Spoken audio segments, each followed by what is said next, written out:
Bonjour à tous et bienvenue sur la chaîne Abokinade. Aujourd'hui je vous retrouve pour une vidéo qui est attendue depuis hyper longtemps. Et donc c'est la vidéo comment j'annote mes livres. En vrai, y a rien de fou. Et je vends mal ma vidéo mais je vais vous dire pourquoi j'annote, comment j'annote et avec quel matériel.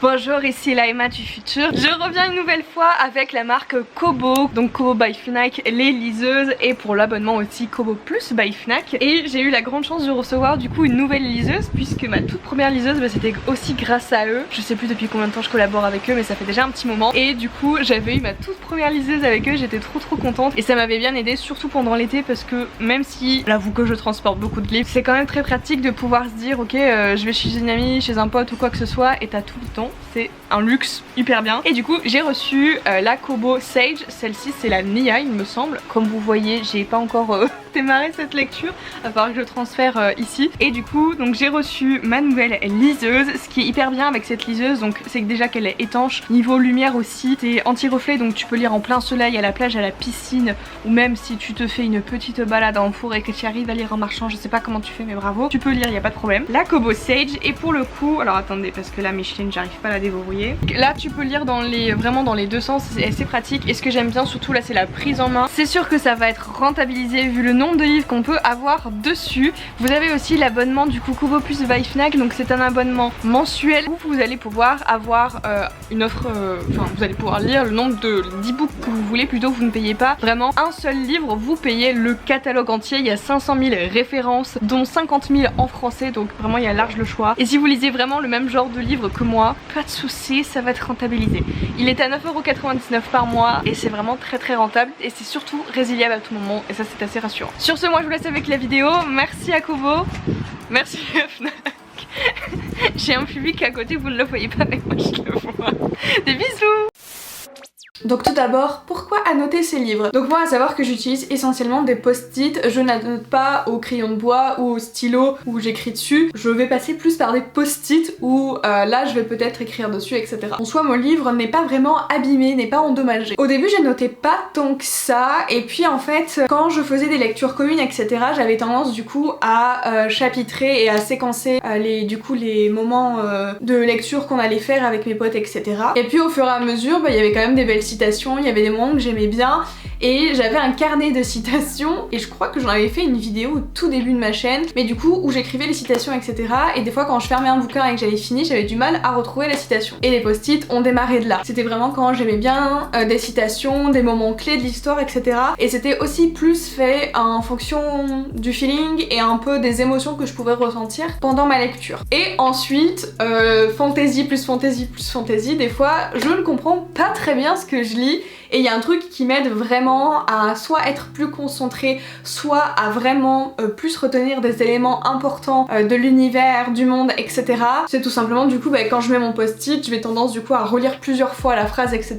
Et le geste en lui-même fait que je retiens mieux. J'ai toujours fonctionné comme ça, même pour du par cœur. À chaque fois c'est des petites choses que je vais faire pour retenir la chose qui vont vraiment pouvoir être imprégnées dans ma mémoire, et non pas juste relire et relire. C'est vraiment de faire une action qui va m'aider à m'en souvenir. Je sais, je fonctionne de manière bizarre mais je fonctionne comme ça. Et du coup c'est là que est venu les codes couleurs, les post-it, etc. En soi j'annote pas essentiellement tous mes livres, ça dépend vraiment de la lecture en question. Et je sais pas, il y a des fois il y a des livres où je vais pas forcément y penser, où je vais pas ressentir le besoin, et d'autres où je vais prendre plaisir à mettre des post-it, etc. Vraiment ça dépend aussi de mon humeur, donc je suis pas non plus très à cheval sur les codes couleurs, je suis pas non plus très à cheval sur le fait d'annoter absolument tous mes livres, ça se fait vraiment de manière naturelle.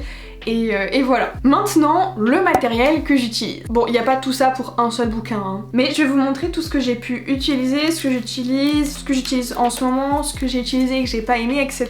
Pour éviter que vous achetiez aussi des trucs que je vous recommande pas de ouf et que vous faisiez pas les mêmes erreurs que moi. Du coup, le truc basique qu'on retrouve de partout, qui est un petit peu cher, mais en vrai c'est le plus simple, c'est ce type de post-it. Donc ce sont tous des post-it repositionnables, histoire de pas flinguer votre livre si vous vous êtes trompé d'endroit pour mettre la citation, puisque ça m'arrive tout le temps. Et du coup voilà, un code à 5 couleurs c'est plutôt facile, parce que moi je vais avoir tendance à mettre genre un post-it pour des éléments clés de l'histoire, s'il y a des éléments magiques que je dois retenir, généralement genre le rose et violet c'est un peu plus pour tout ce qui va être romance ou pour des citations que j'aime beaucoup, des passages que j'aime beaucoup. Puis après il va y avoir aussi une couleur pour des éléments que je trouve drôles, etc.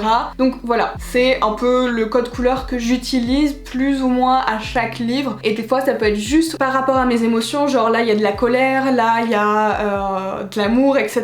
Ça dépend vraiment du livre et aussi de son genre. Donc ça c'est ce que je vous conseille le plus, parce que vraiment vous pouvez le trouver partout, en supermarché vous en avez, etc. Vous n'êtes pas obligé de passer une commande sur internet pour trouver ce type de post-it. Ensuite, un truc que j'avais acheté et que vraiment je vous recommande pas du tout, vraiment c'est de la daube. J'avais acheté ceci parce que je me disais que là c'était un peu plus large, je sais pas si vous voyez bien, et que j'allais pouvoir écrire, etc.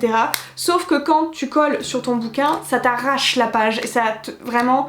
T'as l'impression qui va avec, t'as la page qui va avec, et du coup bah, j'ai flingué des pages comme ça et c'est grave chiant. C'est un peu plus épais aussi, donc voilà, et pourtant je l'ai trouvé super sympa et je m'étais dit que vraiment là j'allais pouvoir écrire au stylo bic des trucs et genre une réaction que j'ai, etc. vis-à-vis de la citation.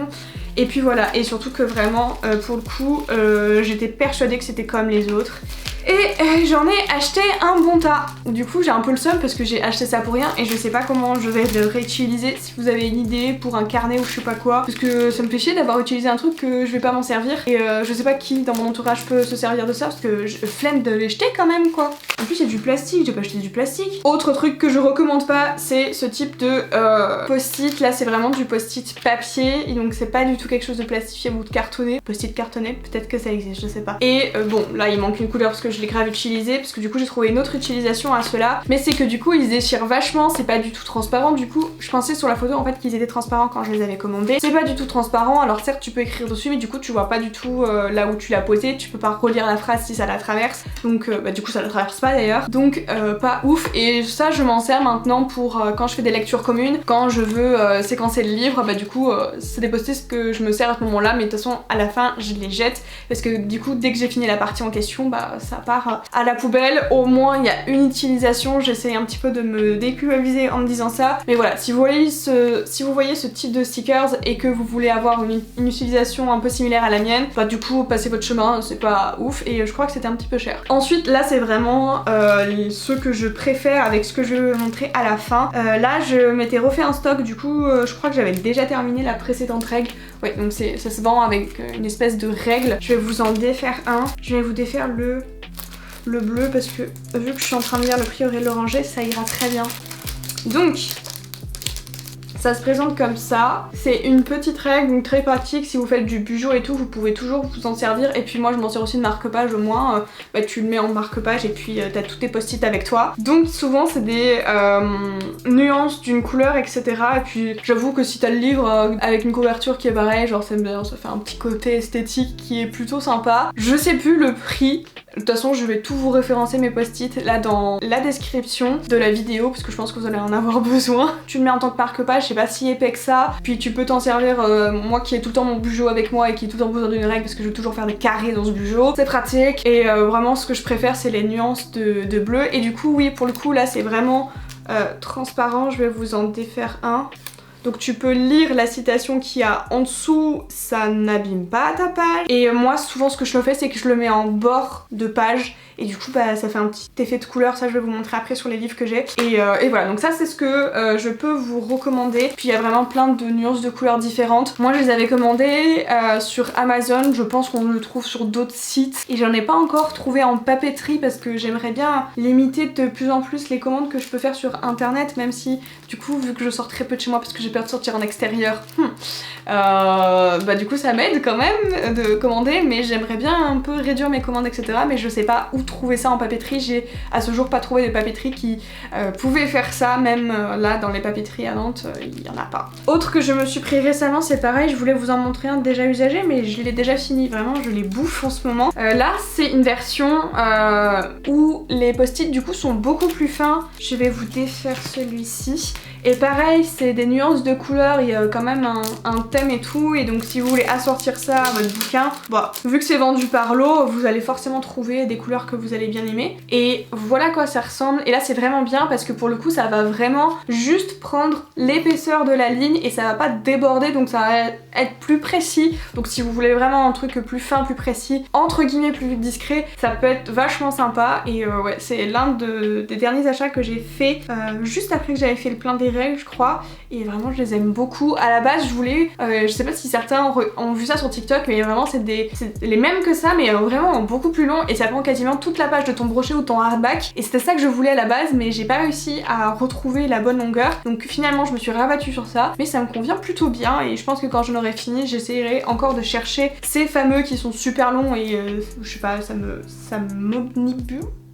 Bref, j'ai envie de l'acheter. Ensuite, si vous voulez vraiment annoter sans faire du bobo à votre page, sans la dégrader, j'ai deux alternatives. Et ça, j'avoue que je le fais un peu plus en romance, en mode je me fous de la gueule des personnages, où j'interagis entre guillemets avec eux. Ça, c'est un truc que j'avais eu à la dédicace de Amélie C. Astier. Genre, elle mettait des goodies à donner, j'étais en mode... Oh, c'est trop gentil. Et il y avait ça. Et donc ce que je voulais vous montrer, c'était... donc là, c'est les couleurs un peu classiques comme j'ai pu vous montrer là au tout début. Donc... très pratique, on prend. Et puis donc là vous avez une partie blanche, donc quand vous la décollez, donc ça fait quand même quelque chose d'assez transparent. J'essaie de vous en décoller une pour vous la montrer.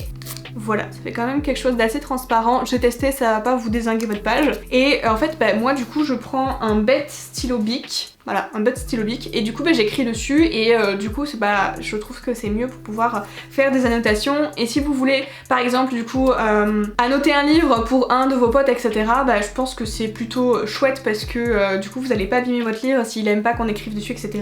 C'est un post-it, il enlève et c'est terminé. Et puis j'avais commandé il y a très longtemps, mais j'avoue que je l'avais perdu entre temps, mais du coup je l'ai à peine utilisé. C'est en forme de nuage, et c'est pareil, c'est le même truc que j'ai pu vous montrer juste avant. C'est un chouille moins transparent, mais si vous voulez écrire quelque chose et du coup le mettre dans votre livre, c'est plutôt bien. Et voilà, j'ai pas trouvé... j'en avais vu un, mais je l'ai pas retrouvé. Il y avait une version du coup bête carré quoi. Je dis bête moi. Mais voilà, j'avais acheté celle de nuage, et vu que je l'avais pas encore terminée, je m'étais dit ça sert à rien d'en racheter une autre. Vu qu'en plus j'avais le truc de Amélie C. Astier. Bref, j'avais pas forcément besoin d'en acheter un autre. Par contre, si vous en connaissez un, mettez-moi la référence. Et maintenant, comment je fonctionne? Comme je vous l'ai dit, je fonctionne quand même très en fonction du feeling que j'ai avec le livre, soit en fonction des émotions ou de l'univers du bouquin si c'est un truc compliqué. Pour m'aider à retenir les choses, du coup bah, je vais créer un code couleur en fonction de... Typiquement, quand j'ai fait ma relecture du Prince Cruel, là il y en a beaucoup plus, j'en mets pas non plus des masses, mais là pour le coup, j'avais fait une relecture du Prince Cruel. Un jour ce podcast dédié au Prince Cruel arrivera, on ne sait pas. Et par exemple là il y avait 3 couleurs, donc vous voyez j'ai écrit dessus donc sentiment, univers et construction de Jude, parce que je voulais un petit peu plus focus cet épisode de podcast sur ça. Du coup bah, ça m'aide du coup au fur et à mesure de l'évolution du personnage de Jude. Du coup je mettais des post-it orange. Et donc ça c'est pour ce premier code couleur. Je sais que j'ai pas retrouvé le livre en question, mais des fois dans les univers de fantasy je vais mettre un peu plus de post-it de couleurs différentes pour l'univers, du type là c'est le côté historique ou histoire de ce royaume, de cet univers là. Ensuite là on va plus avoir des descriptions au niveau de la magie, comment elle fonctionne, etc. Et puis peut-être les espèces différentes et leurs liens entre elles, etc. Vraiment si c'est des trucs beaucoup plus développés, je vais avoir tendance à un peu étendre mon code couleur pour que je comprenne juste mieux l'histoire. Après si vous avez vraiment envie d'annoter votre livre et que vous voulez faire un truc plus classique, typiquement pour Amande de Won Pyong Sean chez PKJ, que j'avais adoré, et c'est vraiment un livre que je trouve très beau. Là il y a une seule et unique couleur et ça reprend tous les passages que j'ai aimés, toutes les citations que j'ai trouvées super belles, et là c'est une seule couleur, c'est le rose parce que ça va avec la couverture. Et voilà, là c'est très basique. C'était j'avoue que là j'avais des post-it qui étaient quand même ultra larges, du coup bah ça fait quand même pas très beau en soi, mais bon, flemme de le reprendre exprès pour des post-it. Mais voilà, là c'était vraiment pour juste garder des passages que j'aimais bien, et il faut lire ce livre parce qu'il est hyper beau, hyper touchant, et ça change un peu des personnages qu'on a en ce moment. Et par exemple pour le Pont des Tempêtes, vous voyez là il y en a nettement moins. Alors j'ai tout autant aimé le Pont des Tempêtes si ce n'est plus, mais là le code couleur était plus léger il me semble. Je sais même pas si j'ai mis un code couleur là. Non, je l'ai pas mis. Donc tout ce qui était orange, c'était les moments drôles de l'histoire cette fois-ci. Et tout ce qui était post-it rose, c'était vraiment plus des citations que j'aime bien, des passages que j'ai aimés. Et là, c'est le dernier que j'ai à vous montrer en exemple, c'est Ashes Falling for the Sky, le tome 2. Et est-ce que je l'avais fait dans le tome 1? Ouais, j'en avais mis aussi. Que c'était la même chose, je ne crois pas. Ouais, là j'avais pas mis le code couleur, ou alors j'ai dû l'enlever à la fin parce que j'ai dû le recommencer peut-être. Vous voyez que d'un tome à l'autre c'est quand même différent, il y en a un qui en a plus qu'un autre. Le tome 2 parce qu'il est peut-être un peu plus cruel, c'est possible. Là il y a 1, 2, 3, 4, 5, il y a 5 couleurs différentes parce que ça correspond à des moments où soit je me reconnaissais, où je pouvais y entrevoir quelque chose de... ouais, où j'arrivais à me retrouver dedans. Les jaunes là, c'est des moments que j'ai genre pas trop aimé vis-à-vis d'un personnage, Sibyl. C'est un personnage que j'aime pas trop, enfin du moins qui m'a énervée. Et du coup bah, les post-it jaunes, ils sont vraiment dédiés à elle. Ensuite on a du rose clair, c'est pour Ash. On a du rose foncé, c'est un peu plus pour le personnage de Zach et les sentiments que les personnages ont pu avoir vis-à-vis de lui. Les post-it verts, je crois que c'était des moments genre où j'étais... Non là c'était des moments où dans l'histoire j'étais en mode mais il faudrait que ça se bouge, des trucs comme ça, ou bougez-vous les fesses, vous allez louper le coche. Et genre là typiquement il y a écrit pose la question, point d'interrogation, point d'exclamation. J'étais un petit peu énervée et voilà, donc vraiment ça dépend. Qu'est-ce que j'ai écrit là? Il y a un post-it jaune donc pour Sibyl et j'ai écrit PTDR, je me fous de sa gueule. Mais en tout cas voilà pour celui-ci. Ah oui, le dernier exemple que je voulais vous montrer, ouais, il y avait aussi, c'était The Perfect Match. Oh, il n'y a pas de code couleur là aussi. Non, c'est que je dois les mettre en fait sur mon carnet, puis après je les oublie. Mais par exemple pour The Perfect Match, le tome 1, pareil, il y a la blinde de post-it. Et là je les mettais beaucoup plus en bordure, on les voit un petit peu moins vu qu'en plus ils étaient de couleur pastel. En fait quand tu fais comme ça je trouve que c'est vachement plus discret, mais je sais pas, j'aime bien. Et là c'est pareil, il y a... non là il y a 1, 2... il y a que 3 couleurs différentes. Le jaune c'était des moments où j'étais en colère, le bleu c'était par rapport à l'univers de l'histoire, et les post-it roses c'était les moments de romance bien évidemment. À chaque livre ça peut changer, à chaque livre vraiment ça peut être différent. Et voilà, juste le dernier truc que je vais vous montrer et après je vous lâche c'était du coup les fameux post-it là en papier que j'utilise plus trop, vous voyez, pour le Priori de l'Oranger. Oui c'est un marque-page Emma-Green, mais du coup j'ai mis des post-it en papier et c'est ceux que j'utilise là un peu pour déculpabiliser d'avoir acheté un truc qui me convient pas. Et puis en fait au fur et à mesure que j'ai lu le passage, du coup bah, je les enlève. Au moins je m'en sers comme ça et là pour le coup je les mets en haut, et j'hésite maintenant à en mettre certains de mes post-it que du coup bah, les mettre aussi dans ce sens là que plutôt dans ce sens. Je sais pas, je me dis aussi ça peut être un peu plus discret et plus pratique dans mes bibliothèques parce que du coup on les voit du dessus, je ne sais pas. C'est moins courant quand même. Voilà, c'est tout pour cette vidéo, j'espère que ça vous a plu, j'espère que ça a quand même pu être utile pour certains d'entre vous et que j'ai globalement bien répondu à votre question. Vraiment moi je le fais d'une manière très chill, je suis pas non plus à cheval et hyper méticuleuse sur mes codes couleurs et sur le fonctionnement et comment je m'y prends, etc. C'est tranquille. Sur ce, merci d'avoir regardé cette vidéo jusqu'au bout, je vous souhaite de bonnes lectures et nous on se retrouve dans une prochaine vidéo. Bye!